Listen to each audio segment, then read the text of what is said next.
जब शहर की चकाचौंध में ग्रामीण युवा जाता है तो शहर की चकाचौंध में जाके कहीं न कहीं हो जाता है। परंतु अपने उत्तर भारत में अभी किसानों में ये समझ नहीं आ पा रही कि संगठित होकर हम क्या कर सकते हैं। और एक देसी गाय के गोबर और गौमूत्र से आप जो है 30 एकड़ में खेती कर सकते हैं। ये सब मैदा बेस्ड चीजें, हमारे शरीर में फाइबर नहीं पहुंच रहा, हमें विटामिन नहीं मिल रहे, हमें मिनरल्स नहीं मिल रहे। ढाका और आपका जो मुंबई जैसे शहर, इनका जलस्तर आने वाली अगली सदी में ये खत्म हो जाएंगे शहर। जो वहाँ के धनाढ़ लोग हैं, आपके यहाँ चंबल के इलाके में जमीनें खरीद रहे हैं, आपको पता नहीं होगा। तो जरूरत इस बात की है, गांव का पानी ताल में और ताल का पानी पाताल में। तो जब मैंने उस किसान से पूछा मैंने लाख से लखपति बने कि नहीं बने, तो उसका जवाब था सर लखपति नहीं, हम तो करोड़पति बन गए।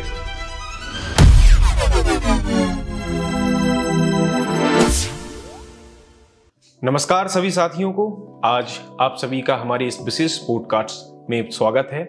आज हमारे साथ मौजूद एक बेहद ही खास शख्सियत कृषि विज्ञान केंद्र लाहौर के प्रिंसिपल साइंटिस्ट एंड हेड हैं और आपको वो बताएंगे कृषि संबंधित जुड़ी जानकारियां, बेहद फायदेमंद जानकारियां जो आपके हित के लिए हैं। जिन युवाओं को खेती में आगे बढ़ना चाहते हैं, जो युवाओं का मन है, जिन युवाओं को खेती में हाथ आजमाना चाहते हैं, जो देखते हैं कि आखिर खेती से कैसे हम अपना जो रोजगार है और जो बाहर जाके हम काम कर रहे हैं, दूसरों के लिए मेहनत कर रहे हैं, अपनी खेती बाती छोड़कर बाहर हैं, ऑर्गेनिक खेती करना चाहते हैं, उनके लिए आज यह पॉडकास्ट बेहद ही खास होने वाला है। तो आप इस पॉडकास्ट को पूरा देखिए, मिस ना करिए। तो हमारे साथ मौजूद हैं लाहौर कृषि विज्ञान केंद्र के principal head and scientist doctor SP Singh Satyendrapal Singh ji. आपका सर हमारे इस चैनल में बहुत बहुत स्वागत है सर। जी सर, युवाओं में एक देखने को मिला है कि जो खुद की खेती है उसको छोड़कर वो 10 या 15 हजार की नौकरी करने के लिए बाहर जाते हैं, जी तोड़ मेहनत करते हैं, लेकिन अपनी खुद की खेती को छोड़े हुए हैं। उन्हें ऐसा लगता है कि खेती में अब कुछ नहीं बचा है, ना खेती में कोई आय है, ना खेती से ना पेट पल रहा है। ऐसा सर एक मन में उनके में एक बैठ चुका है। तो आखिर इसके पीछे का क्या कारण है और खेती में आखिर क्या सच्चाई है इस चीज को? क्या जो युवा हैं, खासकर जो ग्रामीण युवा हैं, जो किसानों के बेटे हैं, ऐसे किसानों के बेटे जिनका लालन पालन गांव से हुआ और गांव में पैदा हुए, खेती बाड़ी में वो आगे बढ़े, मिट्टी में पले बढ़े, वहाँ की गांव की जो है मिट्टी की सुगंध के साथ आगे बढ़े, गांव का पानी पिया, तालाब का, कुएं का, हैंडपंप का, और वो आज खेती से विमुख हो रहे हैं। कारण जब शहर की चकाचौंध में ग्रामीण युवा जाता है तो शहर की चकाचौंध में जाके कहीं न कहीं खो जाता है। गांव में एक निश्चित रूप से जो खेती है, खेती में थोड़ा मेहनत आती है, परंतु आप ये मानिए कि आज ग्रामीण युवा, किसान का बेटा यदि खेती नहीं करेगा तो आखिर खेती करेगा कौन? आने वाले भविष्य में आप देखिए कि आप कुछ भी कर लीजिए, कितनी भी ऊंची ऊंची इमारतें बना लीजिए, कितना भी आर्थिक विकास हमारे देश का हो जाए, कितना भी औद्योगिक विकास हो जाए, आखिरकार खाने को तो अन्न चाहिए ना। पेट के लिए तो अनाज चाहिए, पेट के लिए तो दूध चाहिए, पेट के लिए दूध घी चाहिए, दही चाहिए, फल चाहिए, सब्जी चाहिए, फूल चाहिए। तो ये कहाँ से आएगा? ये सारी चीज़ खेती में पैदा होती है। कोई भी दुनिया की ताकत ऐसी नहीं है जो अनाज को दलहन, तिलहन, खाद्यान्न, फल, सब्जी, फूल, दूध, अंडा ये कहीं भी फैक्ट्री में पैदा कर सकता हो। तो जब गांव में पैदा होता है तो निश्चित रूप से लौट के तो गांव में ही आना है। तो युवाओं को, खासकर जो ग्रामीण युवा हैं, उनको ये सोचना होगा, समझना होगा कि ठीक है, अच्छी नौकरी मिलती है तो जाना चाहिए, कोई उसमें बुराई नहीं है। परंतु 5,000 या 10,000 की कोई मजदूरी जाके कर रहा है, या शहर में जाके जहाँ बिल्कुल कुछ नहीं है, बिल्कुल ऐसी जगह पर रह रहा है, झोंपड़ पट्टियों में रह रहे हैं लोग हमारे ग्रामीण युवा जाके, या ऐसी जगह पे एक छोटा सा कमरा लेके रह रहे हैं और मान लो 15,000 मिल रहे हो, पता चला कि 10,000 उसने वहीं खत्म कर दिया, तो उनका स्वास्थ्य भी खराब होता है। और स्वास्थ्य खराब होने के साथ वो बहुत ज्यादा राष्ट्र के लिए योगदान नहीं कर पाते। आज राष्ट्र को जरूरत है ऐसे युवाओं की, खासकर ऐसे ग्रामीण युवाओं की जो ग्रामीण क्षेत्र के किसान के बेटे हैं, वो स्वेच्छा से या किसी की पढ़ाई पढ़ रहे हैं और भी कोई पढ़ाई पढ़ रहे हैं, खेती की ओर उन्मुख हो। खेती आज सिर्फ एक खेती नहीं रहेगी, कृषि आज उद्योग का रूप ले चुकी है। कृषि में बहुत सारे एंटरप्रेन्योर डेवलप हो रहे हैं, बहुत सारी औद्योगिक क्रांति आ रही है। आज भारत सरकार FPO के माध्यम से जो हमारे किसान हैं उनको एक ताकत दे रही है खरीदने की, बेचने की, कंपनी बनाने की। तो किसान खेती में भी बहुत अच्छा कर सकता है, किसान के बेटे भी खेती में बहुत अच्छा कर सकते हैं, क्योंकि आज का जो युवा है वो तकनीकी से लैस है। और तकनीकी के साथ जब खेती करता है, वैज्ञानिक ज्ञान के साथ जब खेती करता है, तो निश्चित रूप से खेती से अच्छा लाभ कमा सकता है। खेती सिर्फ खेती के रूप में नहीं, खेती को उद्योग के रूप में करें और खेती को वैज्ञानिक तरीके से वो करें तो निश्चित रूप से खेती भी लाभ का धंधा बन सकती है और बनेगी निश्चित रूप से। क्योंकि जो पेट जो भरना है वो हमारा खेती से ही भरना है। और भविष्य आप सब जानते हैं कि भविष्य जो आने वाला भविष्य है वो खेती के लिए है। और वही व्यक्ति अनाज खाएगा, वही व्यक्ति खाना खा पाएगा जिसके पास जमीन होगी या जिसके पास थोड़ा कुछ होगा।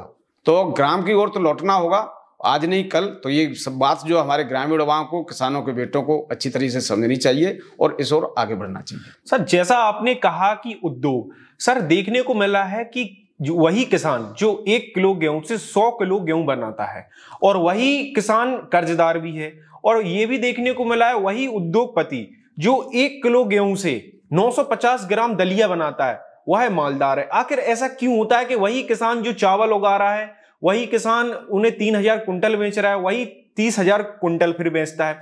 तो ऐसा क्यों सर देखने को मिलता है? ये निश्चित रूप से जो हमारे किसान हैं अभी तक जो है सिर्फ खेती करके उसको बाजार में बेचने तक सीमित थे, परंतु अब दौर बदल गया है। अब दौर है प्रोसेसिंग का, अब दौर है वैल्यू एडिशन का। जैसे आपने बात की, किसान का जो गेहूं है वो गेहूं व्यापारी खरीदता है, दलिया बना के वो पैकेट में बंद करके बेचता है। ये काम अब किसान कर सकता है। किसान कैसे कर सकता है? सरकार ने उसको ताकत दी है। भारत सरकार फार्मर प्रोड्यूसर कंपनी के माध्यम से किसान को एक कंपनी बनाने की ताकत दे रही है। उस कंपनी के माध्यम से किसान 300 कम से कम किसानों को जोड़ सकता है अपने क्षेत्र के एक विशेष समूह के, जो एक विशेष उसके जो है वो मान लो जैसे गेहूं ही पैदा करते हैं, और गेहूं जो दलिया वाला कठिया गेहूं या जो भी गेहूं पैदा करते हैं, तो उसको बाकायदा उसकी प्रोसेसिंग करें। प्रोसेसिंग करने के बाद वैल्यू एडिशन करें, और वैल्यू एडिशन करके उनका दलिया बना के बढ़िया प्लांट लगा के और उसकी पैकिंग और मार्केटिंग तक वो आगे करेंगे, तो वो काम किसान भी कर सकता है। उसको ताकत भारत सरकार दे रही है। भारत सरकार ने 10,000 से ज़्यादा पूरे देश में आपके FPO को गठन किया और बड़ी तेजी से बढ़ रहे हैं जो है। तो किसान को ये समझना पड़ेगा कि हमें जो है, जब तक किसान जो है सिर्फ गेहूं बो दिया या फसल बो दी और काट के बाजार में बेच दी, वहां तक नहीं, बीज से बाजार तक की व्यवस्था और खासकर विपणन तक की व्यवस्था, जिसे मार्केटिंग कहते हैं, वहां तक किसान को जुड़ना पड़ेगा वैल्यू एडिशन के माध्यम से, प्रोसेसिंग के माध्यम से। तो जो काम हमारा जो है व्यापारी कर रहा है वो किसान भी खुद कर सकता है। दूसरा चीज क्या कि किसान जब जो FPO के माध्यम से या संगठित रूप से काम करेगा तो किसान को जो कृषि निवेश है वो भी सस्ता पड़ेगा। आज किसान यूरिया के लिए या DAP के लिए या रासायनिक खादों के लिए या बीज के लिए दर दर भटकता है, उसे अच्छी चीज नहीं मिल सकती। पर जब किसान समूह में होगा, 300 किसानों का या 500 किसानों का एक समूह होगा, उन्हें भारी मात्रा में निवेश चाहिए, भारी मात्रा में खाद बीज दवाएं चाहिए, तो कंपनियां खुद चलकर उसके पास आएंगी। जो आपके जो होलसेल व्यापारी है, जिस रेट पर होलसेल व्यापारी को वो कंपनियां दे रही है, किसान को भी उसी रेट पर वो चीजें मिल जाएंगी। रिटेल में किसान को नहीं खरीदना पड़ेगा, तो वहां किसान की बचत होगी। और किसान जब बल्क में चीज पैदा करेगा तो उसको कहीं दूर दराज के मार्केट में, बाजार में, जैसे दिल्ली की आजादपुर मंडी में जा रहा है, टमाटर पैदा करता है या सब्जी पैदा करता है, तो वहां जाके बेच सकता है, क्योंकि उसको ट्रांसपोर्टेशन में बहुत कम खर्च आएगा। एक किसान करता है 5 कुंटल, उस पर कोई टमाटर है तो 5 कुंटल बेचारा क्या ले जाएगा। परंतु वही जो है 500 किसान करते हैं और कम से कम उसका 5 ट्रक का माल रोज निकल रहा है, तो वो आराम से किसी भी मंडी में, बड़ी मंडी में, जहाँ अच्छे भाव हैं, क्योंकि आज ओपन मार्केट है, पता रहती है कि किस मंडी में क्या भाव है। आजकल इंटरनेट के माध्यम से जो है तो किसान पता करेगा, और टेलीफोन सुविधा, आजकल मोबाइल सुविधा, हर जगह किसान वहां से पता करके डील करके सीधा अपना सामान बेच सकता है। तो ये ताकत, जो कंपनी वाली ताकत है, किसान को खुद पैदा करनी पड़ेगी। सर, किसान संबंधित जानकारियां हैं लोगों में जो गांव लेवल पर है। हम मान के चलें कि अभी कई ऐसे क्षेत्र हैं जो छोटे दबके में आते हैं, वहां जानकारियां सहजता से नहीं पहुंच पाती हैं, और किसानों को कहीं ना कहीं लगता है कि हमें इस चीज से घाटा होगा, उद्योग करने में कोई फायदा नहीं है, कौन हमारा खरीदेगा, किसको हम बेचेंगे, और हो सकता है कि कुछ घाटा भी हो सकता है इस चीज में। और किसान अलग चीज में नहीं जाना चाहता, उसका सिर्फ वही है कि गेहूं अपन ने उगा लिए, अपन ने खेती कर ली, सरसों की अपन ने खेती कर ली, ये जबकि चाहे किसान सरसों की खेती कर रहा है तो सबसे अच्छा ऑयल में अगर हाथ आजमाए तो सर ऑयल में कैसा आने वाला भविष्य है सर? निश्चित रूप से जो आप तिलहन की बात करते हैं, तो हमारे देश में तिलहन की अभी कमी है। खाद्यान्न में आत्मनिर्भर हो गए, दलहन में भी हम आत्मनिर्भरता की ओर हैं, परंतु तिलहन में अभी हमारे पास बहुत कम आत्मनिर्भरता है। हमारे जो है, हमारी भारत सरकार को बहुत बड़े पैमाने पर खाद्य तेल जो होते हैं, खाने वाले तेल होते हैं, उनको आयात करना पड़ता है, मंगाना पड़ता है। इसके लिए आपने सुना होगा पाम ऑयल बड़ी संख्या में आता है, बहुत ज्यादा पाम ऑयल। तो वो पाम ऑयल इसलिए आता है कि पाम ऑयल जो है विदेशी मार्केट में सस्ता है, और हमें देश में जो सस्ता पड़ता है तो हमारी सरकार को वो मंगाना पड़ता है यहाँ की लोगों की जरूरत के लिए। तो तिलहन क्षेत्र में जो तिलहनी फसलों को बढ़ावा देने के लिए सरकार विशेष रूप से काम कर रही है। भारत सरकार के माध्यम से तिलहन मिशन भी चल रहा है, और उसमें किसानों को तिलहनी फसलों की खेती करने के लिए प्रोत्साहित किया जाता है। कई सारे प्रशिक्षण भी उनके किसानों के खेतों पर कराए जाते हैं। तो किसान इस प्रकार का काम करते हैं। जैसे अपने क्षेत्र में सरसों की खेती बड़े पैमाने पर होती है, कुछ क्षेत्रों में मूंगफली की होती है, कहीं सोयाबीन की भी होती है। सोयाबीन प्रोटीन का भी काम करता है, एक तिलहनी भी फसल है। तो उन तिल का जो, जैसे आपने बात किया कि अपने क्षेत्र की हम बात करें चंबल अंचल में, तो सरसों बड़े व्यापक पैमाने पर होती है। हमारे जिले में ही करीब 2 लाख हेक्टेयर के करीब सरसों होती है। इसी प्रकार से बगल में मुरैना है, मुरैना में भी लगभग जो 1.5 लाख पौने 2 लाख करीब हेक्टेयर भूमि में सरसों की खेती होती है। तो हम, जैसे आपने कहा कि इसमें किसान जो है खुद कर सकता है। अब जैसे आपने कहा छोटे किसान हैं, ये बहुत बड़ी समझने वाली बात है। आज भारत में 85% जो है लघु और सीमांत किसान है, जिसको स्मॉल और मार्जिनल फार्मर बोलते हैं। ये ऐसे किसान हैं जिनके पास 1 एकड़ से लेकर 2 या 3 एकड़ से ज्यादा जमीन नहीं, यानी 2 बीघा से लेकर 3 बीघा, 4 बीघा, 6 बीघा तक जमीन है। तो जब इतने छोटे किसान हैं, वो 85%, 87% जनसंख्या इनकी है देश में, तो ऐसे किसानों को आप कैसे करोगे? तो ऐसे किसानों के लिए वही रास्ता निकलता है कि किसान संगठित होकर एफपीओ के माध्यम से, या और छोटे हैं, जैसे आपने कहा कैसे करेगा, तो आज स्वयं सहायता समूह के माध्यम से आप देखिए, स्वयं सहायता समूह के माध्यम से आपने बात की कि जैसे तिलहन की बात है, तो स्वयं सहायता समूह के माध्यम से कोई या तो छोटा सा एक्सप्लेयर लगा ले तेल निकालने का, 10 किसान खेती कर रहे हैं, थोड़ी थोड़ी कर रहे हैं, तो उनका तेल निकाल कर उनकी पैकिंग करके स्वयं सहायता समूह के माध्यम से बिक्री भी कर सकता है।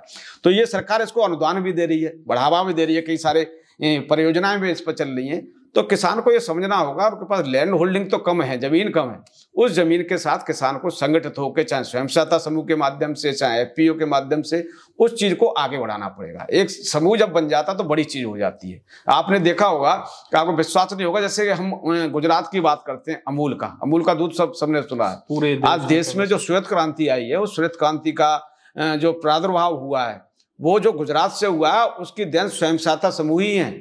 स्वयं सहायता समूह की जो महिलाओं ने वहां पर भैंस पालन किया, गाय पालन किया, और उनका दूध इकट्ठा करके जगह जगह जो है विलेज डेयरी कोऑपरेटिव बनाए, मिल्क कलेक्शन सेंटर गांव गांव में बने, और अमूल ने वहां से दूध कलेक्ट करके इकट्ठा करके बड़े बड़े प्लांटों तक ले गए। और वो समूहों की कंपनी है, उन समूह का सारा का शेयर होल्डर है उसमें जो है, और उनके माध्यम से दूध लेते हैं, उनको सस्ता राशन भी देते हैं, पशुओं के लिए दवाई भी देते हैं, कृत्रिम गर्भाधान की सुविधाएं भी दे रहे हैं, और वो दूध वहां जा रहा है, बाकायदा उनको मिल रहा है। आज कितना बड़ा आपका वो खड़ा हो गया, आपका जो देखते हैं अमूल का मार्केट पूरे देश में ब्रांड बन चुका है, विदेश में भी जा रहा है। तो कहने का तात्पर्य है, हमें इसको और आगे बढ़ना पड़ेगा। और साउथ में आप जाते हैं, गुजरात में जाते हैं, ये काफी सफल मॉडल है, परंतु अपने उत्तर भारत में अभी किसानों में ये समझ नहीं आ पा रही कि संगठित होकर हम क्या कर सकते हैं। संगठन में ही ताकत है। तो किसान, क्योंकि लैंड होल्डिंग कम हो रही है, आगे वाले समय में तो और दिक्कत होने वाली है, क्योंकि हमारे किसान जो है धीरे धीरे इस ओर से विमुख होते जाएंगे, जमीन छोटी होती चली जाएगी, किसान का बीज से अधिकार खत्म हो रहा है, किसान की मिट्टी की क्षमता खत्म हो रही है। तो इसको जब तक हम नहीं समझेंगे, कहने का तात्पर्य जो है आपकी फसलों से दोस्ती और खेतों से प्यार, ये आप जब तक आगे नहीं बढ़ेंगे तब तक आप निश्चित रूप से पीछे पिछड़ जाएंगे, और खेती आप कह रहे हैं कि धीरे धीरे हाथ से निकल जाएगी। डॉक्टरों के द्वारा, कई आयुर्वेदिक डॉक्टर हैं, उनसे सुनने में मिला है, या कई लोगों से सुनने में ये भी मिलता है कि फसल जो अब फसल हो रही है वो जहर है। मतलब कहने का मतलब ये है, यूरिया और खाद और दवाइयों का, पेस्टिसाइड का इतना अत्यधिक उपयोग कर रहा है किसान कि जो मिट्टी की उर्वरकता है उसको खत्म करने की कगार पर है। आखिर किसान, और हमारे प्रधानमंत्री जी ने भी कई बार ये कहा, कई बार उन्होंने कई प्रोग्राम भी चलाए कि ऑर्गेनिक खेती, जैविक खाद, जैविक दवाइयों से हम अपनी खेती को कर सकते हैं, बहुत अच्छे तरीके से कर सकते हैं, जिससे स्वास्थ्य भी अच्छा रहेगा और दाम भी अच्छा मिलेगा। लेकिन अभी तक देखने को मिला है कि हम अगर अपने जिले ही से ले लें तो बहुत ही इक्का दुक्का जगह ही पर जैविक खेती के लिए बढ़ पाए हैं। तो आखिर कमी क्या रहेगी सर? जी, आपने जो बात की बहुत बढ़िया बात है, जो लोग इंगित कर रहे हैं कि हमारा जो भोजन है, हमारी जो थाली आ रही है, थाली में जो हमारे भोजन आ रहा है वो जहरीला हो रहा है। भोजन ही जहरीला नहीं है, जो हमारी भैंस का दूध है उसमें भी वो रासायनिक के कण जा रहे हैं, वो कीटनाशकों के कण जा रहे हैं। माँ का दूध है उसमें भी डीडीटी और बीएससी के कण पाए गए। तो कहने का तात्पर्य हर चीज, पानी हमारा प्रदूषित हो रहा है। क्यों किसान, यूरिया डीएपी से इतना फर्क नहीं है, रासायनिक खादों से इतना नुकसान नहीं होता। नुकसान आज हो रहा है सबसे ज्यादा जो कीटनाशक प्रयोग हो रहे हैं। कीटनाशक एक बड़े शब्द में हम इसको प्रयोग करते हैं, परंतु ये कई तरीके के होते हैं। जैसे आपके जो कीड़े मकोड़े लगते हैं, इनको इंसेक्टिसाइड दवा प्रयोग की जाती है। आपके जो बीमारी लगती हैं उसको फंजीसाइड, फफूंदीनाशक, ये दवाएं प्रयोग होती हैं। और जो आपके खरपतवार घास फूस होती हैं, जिसको निराई गुड़ाई से किसी समय हमारा किसान निकालता था, इनके लिए बीडीसाइड प्रयोग होते हैं, खरपतवार नाशी प्रयोग होते हैं। ये बहुत जहरीले हैं, ये इतने जहरीले हैं कि आपने बाजार में जब बिकने वाले देखे होंगे तो उस पर तिकोना निशान रहता है, नीला, पीला, लाल।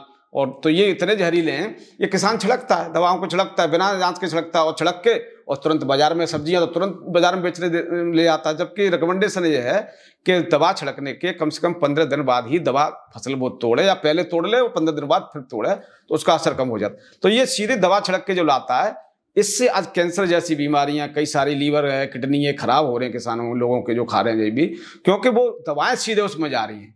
तो इसकी वजह से ये जो कीटनाशक प्रयोग हो रहे हैं, इससे खाद्यान्न हमारा भोजन जहरीला हो रहा है। तो इसके लिए विकल्प क्या है? रासायनिक उर्वरक का प्रयोग हम संतुलित करें, उनसे इतना फर्क नहीं पड़ता, परंतु ये कीटनाशकों का प्रयोग इनका कैसे बचा जा सके, तो इसके लिए जैविक कृषि तो रासायनिक कृषि खेती को बढ़ावा दे सकती है। दूसरी चीज क्या है कि आपका जो प्राकृतिक कृषि है, प्राकृतिक कृषि की ओर किसान को आना होगा। प्राकृतिक कृषि में क्या है? प्राकृतिक कृषि आज जो बात की जा रही है, हमारे प्रधानमंत्री जी ने जो बात की है, वो गौ आधारित प्राकृतिक कृषि है। जो हमारी देसी गाय है, जो भारतीय नस्ल की जो गाय है, इस देसी गाय के 1 ग्राम गोबर में, यानी 1 ग्राम गोबर में 300 करोड़ से लेकर 500 करोड़ तक सूक्ष्म जीवाणु होते हैं। और एक देसी गाय के गोबर और गौमूत्र से आप जो है 30 एकड़ में खेती कर सकते हैं, प्राकृतिक खेती कर सकते हैं एक देसी गाय से। क्योंकि एक देसी गाय के गौमूत्र गोबर में इतनी ताकत है, इससे आप जो है खादों के विकल्प के रूप में आपको जीवामृत बना सकते हैं, बीज को उपचार करने के लिए आप बीजामृत बना सकते हैं, और आपको जो है डीएपी और खाद के प्रयोग में आप घन जीवामृत बना सकते हैं। कीटनाशकों और फफूंदीनाशकों के लिए आप अग्न्यास्त्र, ब्रह्मास्त्र और नीमास्त्र, इस तरह की चीजें बना सकते हैं। तो ये सबका बना के जब प्रयोग करते हैं तो आपकी खेती पूरी तरीके से प्राकृतिक हो जाती है। और साथ ही साथ जो खरपतवार नाशी हैं, इनके लिए आच्छादन के माध्यम से फसलों में घास फूस बिछा दिया, नीचे आच्छादन हो गया। आच्छादन होने से फायदा क्या होता है? वापसा की क्रिया होती है। जब आच्छादन फसल पर रहता है तो फसल में नीचे पानी एक तो कम जरूरत पड़ता है, क्योंकि पानी जो तापमान की वजह से, धूप की वजह से बाष्पोत्सर्जन के माध्यम से जो पानी उड़ता है वो उड़ता नहीं है। बाष्पोत्सर्जन तो होगी पर वो पलवार पे आएगी, आपकी झाड़ फूस पे आएगी, और नीचे फिर पानी उसी में चला जाएगा वापसा की क्रिया, तो कम पानी की आवश्यकता होगी। खरपतवार क्योंकि ऊपर वो मल्चिंग हो रही है तो खरपतवार उसमें उगेंगे नहीं। तो ये सारी प्रक्रिया अपनाकर किसान धीरे धीरे प्राकृतिक खेती की ओर बढ़ सकता है। और प्राकृतिक खेती से जो उत्पाद पैदा होगा वो न केवल स्वाद में अच्छा होगा, बल्कि जो आप बता रहे हैं, जो इंगित कर रहे हैं, जो बीमारियां हैं आपकी, जो जहरीले हैं, जहरीला रसायन खा रहे हैं, वो आपकी पूरी तरह से ठीक हो जाएगी। आज हमारे जो लोग यहाँ की भोजन प्रणाली आप देखिए कितनी हमारी दूषित हो गई। बाजार में नाना प्रकार की चीजें आप आ गई, फास्ट फूड आ गया, चाउमीन, बर्गर और मोमोज, पता नहीं क्या क्या, ये चीजें सब विनाश की चीजें, ये सब मैदा बेस्ड चीजें। हमारे शरीर में फाइबर नहीं पहुंच रहा, हमें विटामिन नहीं मिल रहे, हमें मिनरल्स नहीं मिल रहे। कहने का तात्पर्य हमारे भोजन से ये चीजें खत्म होती चली जा रही हैं। अब छोटी सी बात हम करते हैं कि हम लोग जो सब चीजें, सब्जियां खा रहे हैं, वो खा रहे हैं, हालांकि खा जरूर रहे हैं, फल भी खा रहे हैं, पर फलों के माध्यम, सब्जियों के माध्यम से क्या पोषण मिल रहा है? क्योंकि वो पोषण जमीन में है क्या? कारण क्योंकि हमारी खेती में लगातार किसान रासायनिक खादों का प्रयोग कर रहा है। आपने देखा होगा जब रासायनिक खाद लगातार प्रयोग हो रहा है तो किसान जैविक खाद की ओर से विमुख हो रहा है। जमीन के अंदर 16 से 17 पोषक तत्व होते हैं। वो 16 से 17 पोषक तत्व में एक पोषक तत्व होता है जो बहुत महत्वपूर्ण है, जिसको हम ऑर्गेनिक कार्बन बोलते हैं, जीवांश बोलते हैं। ये जमीन के अंदर जीवांश में ऑर्गेनिक कार्बन 0.8% होना चाहिए, परंतु वो घट के आज 0.2% या 0% पे आ गया। तो जब जीवांश में घट जाएगा, जीवांश क्या है? मिट्टी की जान है, उसमें जीवों का पूरा निचोड़ है। जैसे जीवांश कोई अलग चीज नहीं है, जीवांश जो आपका कूड़ा कचड़ा है, सड़ा गला कूड़ा कचड़ा खेत में जाता है, तो जीवांश जब रहता है तो खेत में पर्याप्त मात्रा में ताकत रहती है। जैसे सड़ा हुआ गोबर है आपका, कितने किसान सड़ा हुआ गोबर डाल रहे हैं? कोई नहीं डालता। जबकि हर साल नहीं तो कम से कम तीसरे साल सड़ा हुआ गोबर खेत में डलना चाहिए, केंचुओं की खाद डालनी चाहिए, कंपोस्ट डालना चाहिए। इससे क्या जमीन की उर्वरा शक्ति बढ़ेगी और जीवांश बढ़ेगा। जीवांश बढ़ता है तो मिट्टी की, पानी की जल धारण जो क्षमता होती है, वाटर होल्डिंग कैपेसिटी बोलते हैं, वो बढ़ती है। क्योंकि आप देख रहे हैं जीवांश प्रयोग न होने की वजह से, ऑर्गेनिक कार्बन प्रयोग न होने की वजह से, खाद्य प्रयोग न होने की वजह से मिट्टी हमारी धीरे धीरे रेत बन रही है। मिट्टी रेत बन रही है तो क्या हो रहा है कि मिट्टी में पानी की सोखने की क्षमता ही नहीं। आप जब कहीं नदी के किनारे जाइए तो बालू में पानी रुकता है क्या? नहीं रुकता। बालू में पानी लीच करके नीचे चला जाता है, बालू में हवा नहीं अंदर जाती है कि पोर स्पेस नहीं है। तो जीवांश जब तक नहीं होगा तो वाटर होल्डिंग कैपेसिटी नहीं बढ़ेगी, और वाटर होल्डिंग कैपेसिटी नहीं बढ़ रही है रेत होने की वजह से तो खेत धीरे धीरे रेगिस्तान बन रहे हैं, और साथ ही साथ खेत को लागत बढ़ रही है फसलों की। जो फसल हमारी 3 पानी में पकनी चाहिए जीवांश पर्याप्त मात्रा में होने के, वो आज 5 या 6 पानी में पकड़ रही है। तो 2 पानी या 3 पानी का अतिरिक्त पैसा किसकी जेब से जा रहा है? वो किसान की जेब से जा रहा है। किसान की लागत फसलों पर बढ़ रही है, उत्पादन फसलों का गिर रहा है। दूसरी चीज, वायुकण अंदर जाने की वजह से पौधों का विकास अच्छा नहीं हो रहा, तो वहां प्रोडक्शन डाउन होता है। तो इन चीजों को समझना होगा कि सड़ी हुई गोबर की खाद, केंचुआ की खाद, आपकी जो वर्मी कंपोस्ट, हरी खाद, पहले किसान बहुत मात्रा में हरी खाद लगाता था। गर्मियों में ढैंचा बो दिया और 45 दिन का हो गया, पहली दूसरी बरसात के बाद खेत में जोत देता था। हरी खाद क्या है? जितने भी दलहनी फसलें हैं, इनकी जड़ों में नाइट्रोजन फिक्सेशन करने वाले बैक्टीरिया होते हैं।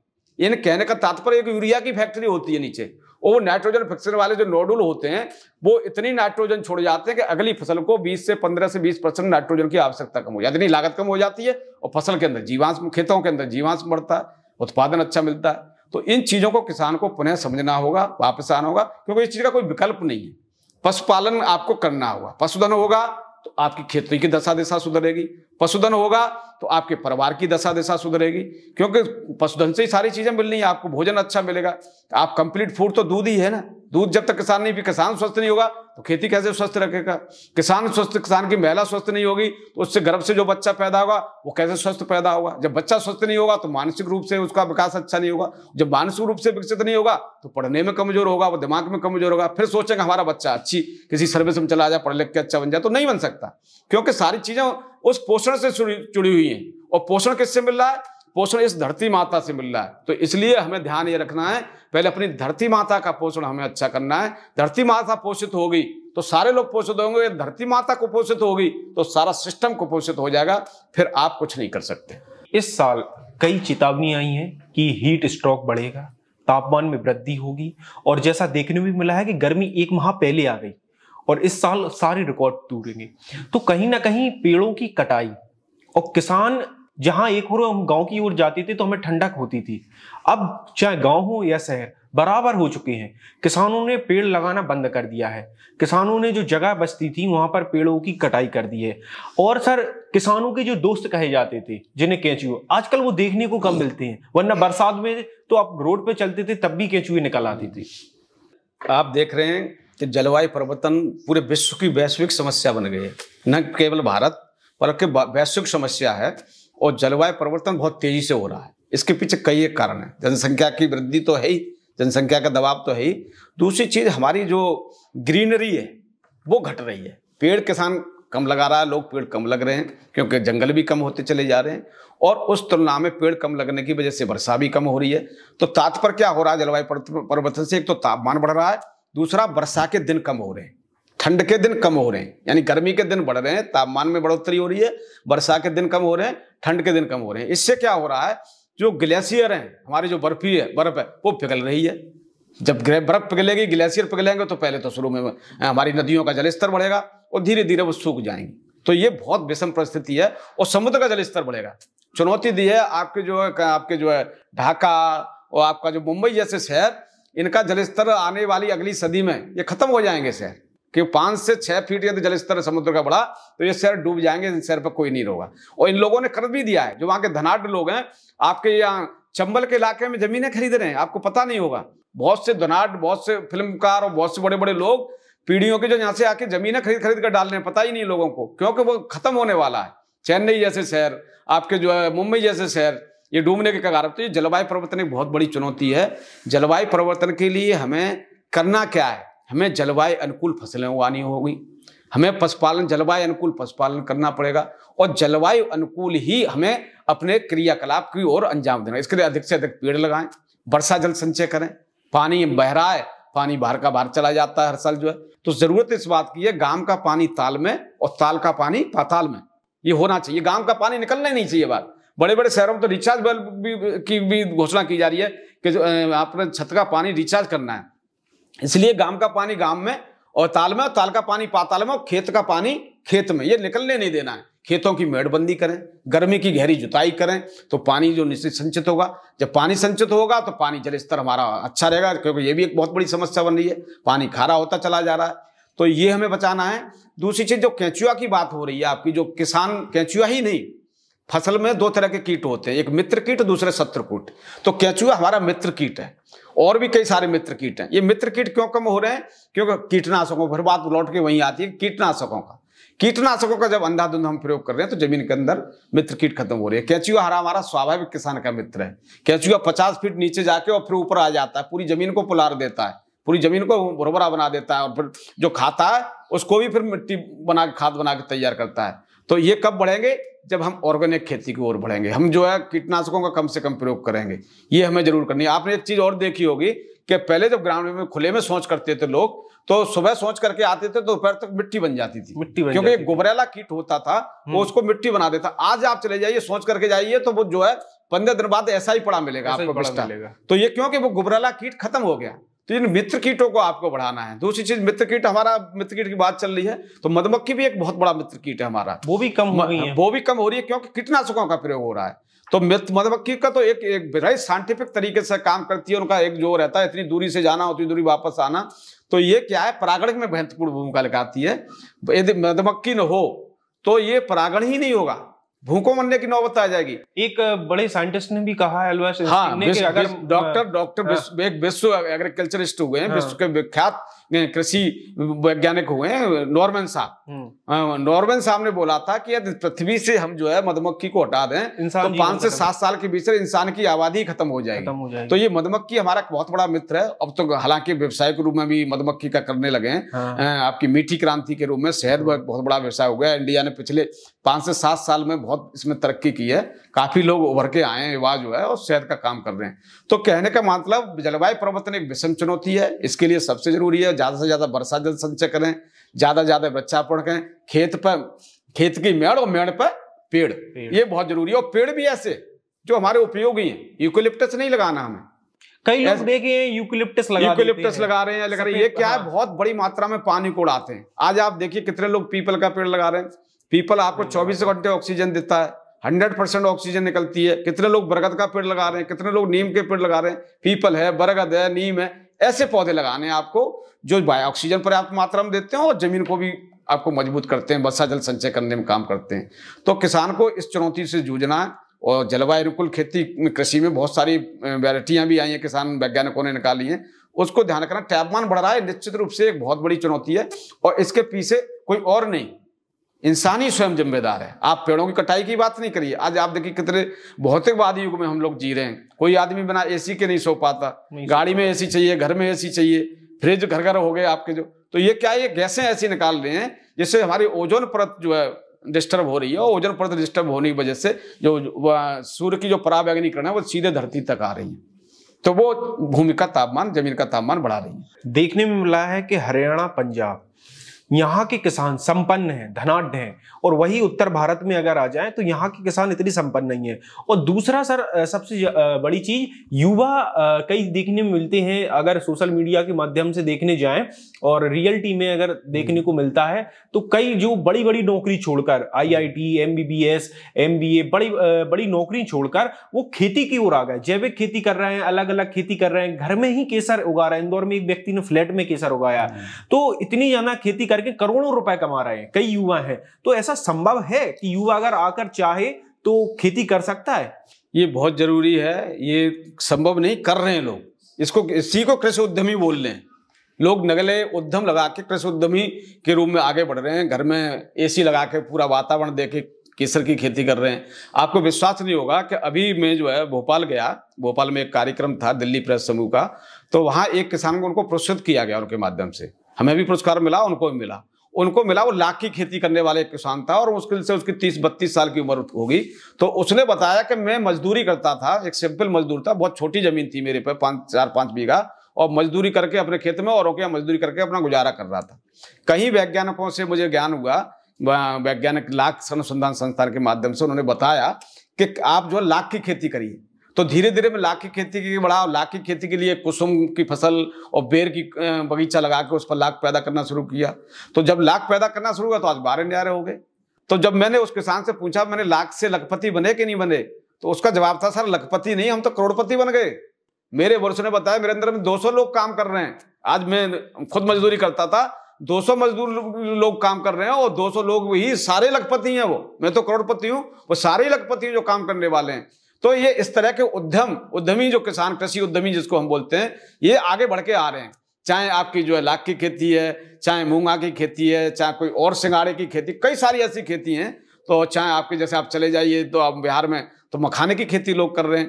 तो इस तरह के जो उद्यम लगा के कौन सी क्रैश क्रॉप है, कौन सी ज्यादा फसल दे रही है और उसकी मार्केटिंग, आज मार्केटिंग की कोई समस्या नहीं।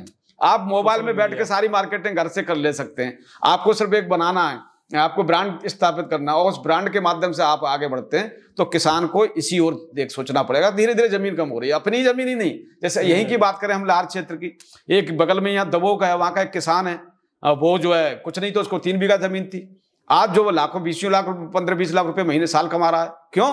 क्योंकि वो अपनी जमीन नहीं, आसपास के कई किसानों की जमीन लीज पे लेके, जिसको लीज पे लेके कर रहा है और सब्जियों की खेती करता है। किसान आज सिर्फ खेती से ही लाभ नहीं, जैसे किसान को विविधीकरण की ओर बढ़ना होगा। खेती ही कर रहा है, खेती से काम नहीं, खेती भी कर रहा है, खाद्यान्न, तिलहन, दलहन, फल फूल सब्जी, इसके साथ पशुपालन की ओर भी बढ़े। हाँ सर, पशुपालन का एक लोगों के मिथ है, एक भ्रांति भी मान लें या कुछ कर लें।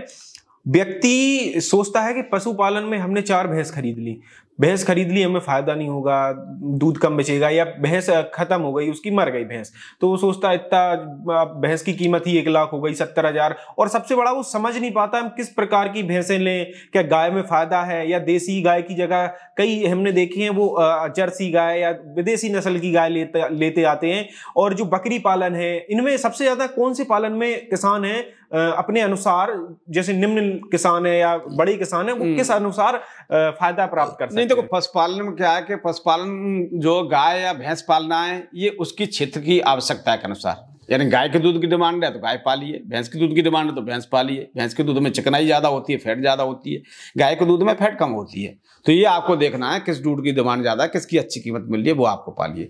दूसरा चीज क्या है कि जैसे आज मरने वाली बात है तो आप बीमा करा सकते हो, इंश्योरेंस भी होता है इनका जो है पशुधन बीमा के माध्यम से, उससे कर सकते हो। दूसरी चीज, आप छोटे किसान है तो बकरी पालन कर सकते हो। बकरी तो आज ATM का काम कर रही है, गरीब की कामधेनु कहा जाता है उसको बकरी को, तो बकरी पालन कर सकते हो। तो मेरा कहने का तात्पर्य है। दूसरी चीज, जब आप पालन करते हो तो जैसे ऑर्गेनिक खेती की बात हो रही थी, आप किसान हैं, पशु नहीं पालेंगे तो आपके पास गोबर की खाद कहाँ से आएगी?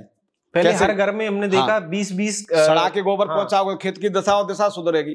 तो ये आप उसको, दूसरा चीज स्वास्थ्य भी बढ़िया रहेगा। दिन भर आदमी काम करेगा, दूध पिएगा, मट्ठा पिएगा, तो उसका स्वास्थ्य भी बढ़िया रहेगा, परिवार का स्वास्थ्य बढ़िया रहेगा। तो ये आपको देखना है, ये सबको लेके चलोगे तो एक चीज यदि कोई घाटे में जाती है तो दूसरी चीज किसान को उभार लेती है। ये किसान को समझने की जरूरत है। तो किसान इन पशुपालन की ओर, चाहे बकरी पालन करे, चाहे मुर्गी पालन करे, जैसे सरसों की खेती बड़े पैमाने पर होती है, मधुमक्खी पालन कर सकते हैं, कुछ और फिर फसल ले सकते हैं। अरहर भी हो रही है, अरहर से भी फ्लोरा मिलता है, बरसीम से भी मिलता है, सरसों से भी मिलता है, बाजरा से भी मिल जाता है। तो कई नाना प्रकार की चीजें हम जब शामिल करते हैं तो उससे कोई न कोई लाभ वो देता है। जो हमारी पुरानी पद्धति, किसान एक खेत में 4 फसलें बो लेता था, मेड़ पे कुछ, बीच में कुछ, साइड में कुछ, और किसान की घर की आवश्यकताएं भी पूरी हो जाती थी। किसान खुद आत्मनिर्भर था। आज क्या किसान आत्मनिर्भर है? पहले हर गांव आत्मनिर्भर था, हर किसान आत्मनिर्भर था, उसे बाहर से कुछ लेना नहीं पड़ता था, सब्जी भी लेने की जरूरत नहीं, घर में ही पैदा कर लेता था। आज कुछ चीज कर रहा है, बाकी सब चीजें उसे बाजार से खरीदनी पड़ रही है। तो कहने का मतलब यूज नहीं करता है, वो यूज नहीं करता। कहने का मतलब उसका चीज भी अच्छी नहीं मिल रही और उसके घर का खान पान का भी बजट गड़बड़ा रहा है। तो ये किसान को समझना है। दूसरी चीज, किसान क्या है कि जब शुद्ध चीज खाएगा, बढ़िया चीज खाएगा, तो उसके बीमारियां भी तो कम लगेगी।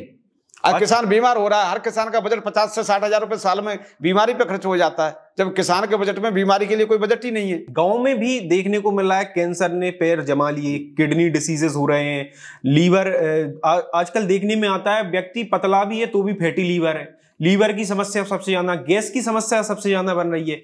और एक ही रोटी का इस्तेमाल कर रहा है, गेहूं की रोटी, जबकि पुराने देखते थे तो मिलेट्स, जो कि अन्य प्रकार के अनाजों को मिलाकर और सीजन के हिसाब से खाते थे, तो अब बिल्कुल वो खत्म हो चुकी है पद्धति। नहीं, ये तो सही बात है कि गेहूं चावल भोजन का हमारा भोजन नहीं है। हाँ, हमारे भारतीय भोजन में मिलेट था, मोटे अनाज थे, और कहा भी गया है कि गेहूं चावल खाओगे तो जल्दी ऊपर जाओगे, पियोगे दूध, खाओगे समा की खीर तो बनोगे वीर, और पियोगे मट्ठा तो बनोगे पट्ठा। तो ये कहावत भी है। तो कहने का तात्पर्य, किसान जो है गेहूं चावल लगा खा रहा है, तो ये आपकी ग्लूटेन फ्री नहीं है, ये इससे बहुत बड़ी मात्रा में ग्लूटेन जाता है। किसान जो है इसकी कई सारी समस्याएं आती हैं। तो किसान अपने भोजन में ज्वार है, बाजरा है, और जो छोटे छोटे माइनर मिलेट हैं, इनको शामिल कर सकता है थोड़ा थोड़ा करके। और दूसरी रही बीमारी की बात, जो बड़ी बीमारियां हैं, ये तो बीमारी आपको मैंने बताया कीटनाशकों का प्रभाव, और कई सारी गैस बन रही है। क्या है, किसान काम नहीं कर रहा, किसान कुछ करना ही नहीं चाहता, किसान पढ़ाई है। तो ग्रामीण में भी जो है या तम्बाकू खा रहा है या कुछ खा रहा है, तो ये सारी जो बुराइयां, इनसे दूर रह के शुद्ध रूप से हमें आगे बढ़ना होगा। मेहनत का कोई विकल्प नहीं है। आप मेहनत करते हैं तो बहुत सारी चीजों पर आप काबू पा सकते हैं। तो मोटे अनाज भी, खासकर हमारे क्षेत्र में मोटे अनाज एक ऐसे अनाज हैं जो वर्षा आधारित ज्यादातर फसलें, ज्वार बाजरा की वर्षा आधारित फसलें, खराब से खराब जमीन में कम लागत लगाकर कम समय में ये आसानी से पैदा हो जाते हैं। तो मोटे अनाज करने में कोई बुराई नहीं है, हमें जो मोटे अनाज भी पैदा कर, और इनकी MSP भी जो ज्वार बाजरा की आपकी गेहूं से ज्यादा है, तो इनको सरकार प्रोत्साहन भी दे रही है। सरकार ने इसको श्री अन्न का नाम भी दिया है, भारत सरकार ने, हमारे माननीय प्रधानमंत्री जी ने, तो इसकी ब्रांडिंग करके बहुत ऊपर तक पहुंचाया। आज मोटे अनाज से, मिलेट से क्या क्या नहीं बन रहा, बिस्कुट से लेके 85 चीजें, 85 कुकीज बन रही है, ये सारी चीजें बन रही हैं। तो इसकी भी मार्केटिंग है। तो किसान को ये समझना है कि क्या चीज अच्छी है, क्या बुरी है, इस ओर किसान को आगे बढ़ना है। क्योंकि किसान स्वस्थ है, एक स्वस्थ किसान ही स्वस्थ रहेगा, जब तो स्वस्थ खेती कर पाएगा, वरना किसान ही बीमार रहेगा तो कैसे करेगा। तो मेरा सवाल ये था कि किसान जो है, आज बजट किसान का जो है, छोटी छोटी बीमारी में, बुखार सर्दी, इनमें ही 50-60 हजार रुपए चले जाते हैं आराम से। किसान क्या पहले कभी ऑपरेशन से बच्चे पैदा होते थे गाँव में, आज ऑपरेशन से पैदा क्यों? क्योंकि हमारी महिलाएं वो चीजें छोड़ चुकी हैं। आप देखिए, दूध या तो दूध होता है तो दोनों टाइम बेच देते हैं, घर में दूध नहीं रख रहे, मट्ठा तक पीने को नहीं मिल रहा। जबकि कम से कम एक टाइम का दूध बेच के एक टाइम का रख के मट्ठा तो मिलेगा, उससे घी उतनी कीमत में घी बिक जाएगा। आज शुद्ध घी नहीं मिल रहा बाजार में, शुद्ध घी भी 1200 लेके 1500 रुपए किलो मिलेगा आपको जो है। तो घी बेच के भी आपको दूध का पूरा पोषण ले सकते हैं, वो मट्ठे के माध्यम से। मट्ठे से कुछ नहीं निकलता, सिर्फ आपकी चिकनाई निकलती है। जो गुण मट्ठे में, जो ताकत मट्ठे दूध में है, वो सारी मट्ठे में आती है, सिर्फ चिकनाई निकलती है। वो भी 1.5% चिकनाई हमारे जो जिस तरीके से हम मट्ठा चलाते हैं वो भी रह जाती है। तो ये पोषण की भी बहुत जरूरी है। पोषण अच्छा होगा, स्वास्थ्य अच्छा होगा, तभी अच्छा किसान वो बन पाएगा।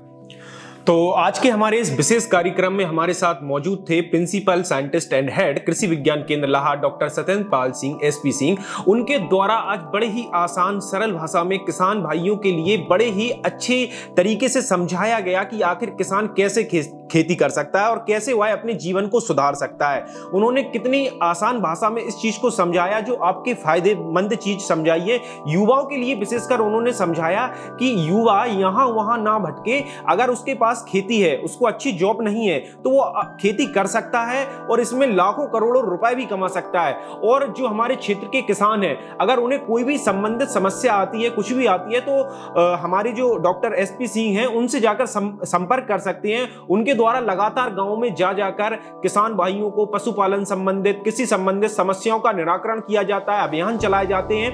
तो हमें भी उनको सहायता करना चाहिए और ऐसे लोगों को प्रमोट करना चाहिए। तो हमारा आप सभी से निवेदन है कि इस वीडियो को ज्यादा से ज्यादा शेयर करें, जिससे जो लोग किसानी से दूर हो चुके हैं, वंचित हो चुके हैं, वो किसानी तक पहुंचे, लोगों से मिले और उन्हें फायदा हो। मतलब जो कहने का तात्पर्य यह है कि आप खेती से जुड़े, अपने स्वास्थ्य को बेहतर रखें, अपने आने वाले कल को संवार सकेंगे।